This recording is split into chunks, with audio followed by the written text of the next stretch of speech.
आज के इस वीडियो में अपन जिस क्वेश्चंस के बारे में डिस्कस करने वाले हैं वो अपने के पास जेईई मेंस के 9 जनवरी 2020 के शिफ्ट सेकंड का क्वेश्चन है, जैसा कि आप लोग देख पा रहे हैं। यहाँ पर देखिए अपने के पास क्या दर है कि if the curve x square minus 6x plus y square plus 8 equal to 0 के बराबर है, एंड अपने के पास दूसरा कर्व हमारे पास ये दे रखा है k greater than equal to 0 touches each other at the point. आगे दे रखा है कि then the largest value of k का अपने पास लार्जेस्ट वैल्यू क्या हो सकता है। तो देखो सबसे पहले अपने पास अगर दो सर्कल है तो दो सर्कल किस तरीके से टच कर सकता है। एक तो अपने के पास ये सर्कल और दूसरा अपने के पास ये छोटू सा है। तो एक तो अपने के पास ऐसे टच कर सकता है, कोई इतराज यहाँ तक हमारे सबसे कोई दिक्कत परेशानी नहीं होनी चाहिए। और दूसरा अपने पास पॉसिबिलिटी क्या है कि दूसरा पॉसिबिलिटी हमारे पास ऐसे है कि ये अपने के पास इस तरीके से टच कर सकता है, यानी अपने के पास इंटरनली टच कर सकता है यानी तो एक्सटर्नली टच कर सकता है। इसका अपने के पास सेंटर ये होगा और इसका भी अपने के पास सेंटर ये होगा। इसको थोड़ा सा छोटा कर दो ताकि अपने के पास, या इसी को बड़ा कर दो, ठीक है। तो अपने के पास ये ऐसी पॉसिबिलिटी हो सकते हैं।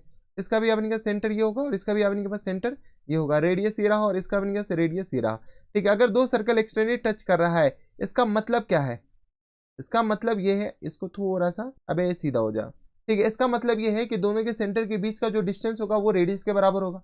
अगर अपने पास इंटरनल टच करे इसका मतलब क्या है कि दोनों के सेंटर के बीच का जो डिस्टेंस होगा उसके रेडियस से कम होगा। यहाँ से अपने पास इसको C1 मान लेते हैं और इसको क्या मान लो C2 मान लो। इसको अपने पास R1 मान लेते हैं, इसको R2 मान लो, ठीक है। अगर अपने पास एक्सटर्नली टच करा है, क्या बोले हम, एक्सटर्नली टच करा है, तो यहाँ से अपने पास लिख सकते हैं क्या C1 C2, इस दोनों के बीच का जो डिस्टेंस है वो R1 प्लस R2 के बराबर होगा, हाँ या ना। अगर अपने के पास इंटरनली टच कर रहा है, इंटरनली टच कर रहा है, तो अगर ये अपने पास C1 है और ये हमारे पास C2 है, ठीक है, तो C1 और C2 के बीच का डिस्टेंस होगा, C1 और C2 के बीच का जो डिस्टेंस होगा वो हमारे पास किस बराबर, R1 माइनस R2 के बराबर होगा। कोई दिक्कत परेशानी नहीं चाहिए। तो ये अपने पास R1 ये और ये माइनस R2 के बराबर, ठीक है। अब कोई बोलेगा सर आपको कैसे पता चला कि R1 ज्यादा है या R2 ज्यादा है, ठीक है। तो कोई बात नहीं बेटा, C1 और C2 हमारे पास क्या है, डिस्टेंस है ना, तो यहाँ पर मॉड लगा दो, हाँ या ना, ठीक है। तो चलो C1 और C2 क्या है, तो C1 इस सर्कल का इक्वेशन है, तो इस सर्कल का इक्वेशन किसके बराबर, x square plus y square और माइनस टर्म से बताओ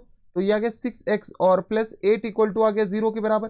और इस छोटू सा सर्कल का इक्वेशन हमारे पास किस पर आ जाएंगे, तो x square plus y square और माइनस टर्म्स 8y और ये आ गया अपने पास प्लस टर्म्स 16 और माइनस के इक्वल टू आ गया अपने के पास 0 के बराबर, हाँ या ना। तो इसका अपने पास सेंटर बता सकते हो, तो C1 जो होगा वो अपने पास आ जाएंगे तो 3,0 के बराबर, और C2 अपने पास किसके बराबर जाएंगे, तो C2 हमारे पास आ जाएंगे 0,4 के बराबर। अच्छा अब अपने पास रेडियस बताइए, तो इसका जो रेडियस हो जाएगा R1, चलो हम यहाँ पे लिख लेते हैं। C1 हमारे पास जो आ गया वो अपने पास 3,0 के बराबर, और R1 अपने पास बताओ, R1 आ जाएंगे स्क्वायर रूट ऑफ 9 और प्लस टाइम्स 0 और माइनस टाइम्स किसके बराबर जाएंगे, तो 8 के बराबर, हाँ है ना। तो ये आ गया अपने के पास 1 के बराबर, C1 आ गया। व्हाट अबाउट C2, तो C2 का जो अपने के पास सेंटर होगा वो अपने के पास किसके बराबर जाएंगे, तो 0,4 के बराबर। और यहाँ से अपने के पास R2 बताओ, तो R2 हमारे पास आ जाएंगे स्क्वायर रूट ऑफ, यहाँ से आ गया अपने के पास बी स्क्वायर, तो ये आ गया 4 का स्क्वायर 16 और प्लस टाइम्स आ गया अपने के पास 0 प्लस 16 हो जाएंगे, 0 प्लस 16 और माइनस टाइम्स अपने के आ जाएंगे 16 और प्लस के बराबर, ट्रिंग ट्रिंग, तो यहाँ से आ गया अपने के स्क्वायर रूट ऑफ के बराबर। R1 ये आ गया, R2 ये आ गया। चलो दोनों को लेकर के अपने के पास सॉल्व कर लो। जैसे दोनों को लेकर सॉल्व करते C1 और C2 के बीच का डिस्टेंस यहीं पर निकाल लेते हैं।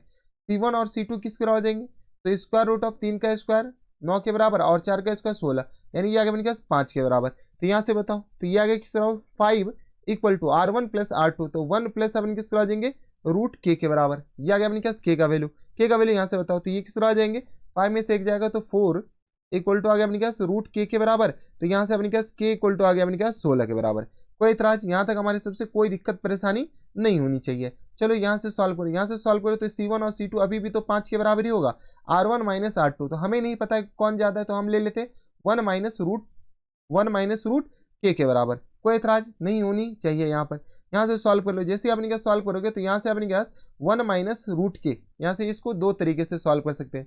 यहाँ से आ गया अपने के पास, अबे तू सीधा हो जा, तो 5 equal two plus minus mod हटेगा तो 1 माइनस रूट के बराबर। एक बार प्लस ले लो एक बार माइनस ले लो, यहाँ से अपने पास प्लस लेते हैं और इधर अपने पास क्या ले लेंगे, माइनस ले लेंगे। तो यहाँ से आ गया अपने पास 5 इक्वल टू 1 माइनस रूट के बराबर। तो सॉल्व कर लो तो ये किस तरह आ जाएंगे 4 इक्वल टू माइनस रूट के बराबर। तो यहाँ से के का वैल्यू अगेन अपने के पास कितना आ गया, 16 आ गया। कोई इतराज, के का वैल्यू कितना आ गया, 16 आ गया।